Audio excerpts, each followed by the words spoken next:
Hey everybody, Tanner here for your tool of the week. This week, this came up on two separate occasions. I had a great conversation with longtime coach, friend, and mentor. Shout out to Blaine Strickland. And I was telling him about all the things I'm working on or have already committed to. And for those of you that know him, know he probably have two different nicknames. Either he's Mr. Gantt chart or he's Mr. Scorecard. And so he talked about, you need to have a scorecard. And I was like, oh, I got a scorecard. Now, I will say the scorecard I'm using for new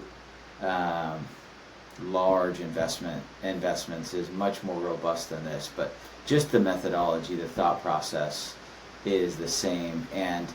And then I happened to be on a call yesterday. In fact, I think I've mentioned I try to listen throughout the week of like consistent themes that will spark the sort of inspiration or idea for the tool or the concept of the week.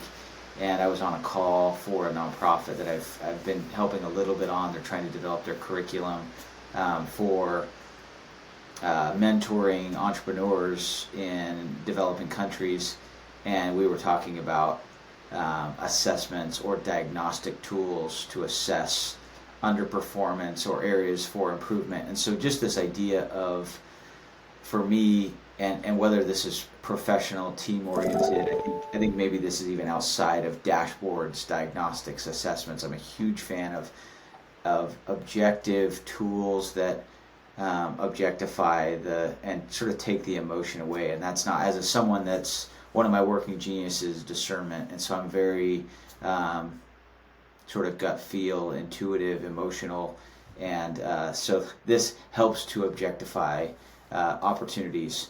And there's a lot of different tools and assessments, but I just want to give you sort of some ideas to be thinking about. So as I started becoming an early stage investor, like angel investor, a number of years ago, as I met with others, like, how do you decide what to put money in, and whether this is a small check or $10,000, $50,000, $100,000. What are you like? What's your filter? What's your scorecard? And so I this is just the format. I've shared the link, and if it's helpful just to have there's nothing sexy or pretty about this in a Google Sheet, but coming up with some form of objective format. And these are just questions that I've come up with and iterated on over the years as I've thought about my personal investment decisions. Can I add value?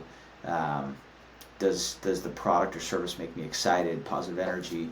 Can I tell my kids about it? And then this kind of has two different thoughts. Is one, do I understand it enough to explain it? And if they're like, I don't know what the heck you just talked about, I'm like, yeah, I probably shouldn't get involved in it.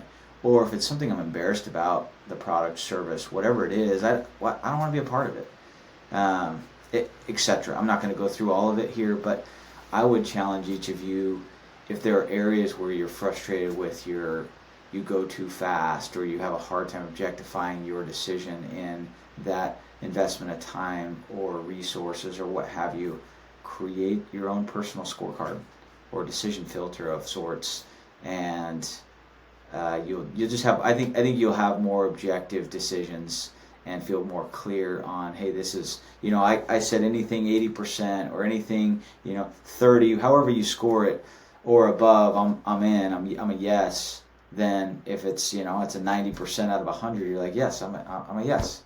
So have an awesome week, and we'll see you next time. Thanks.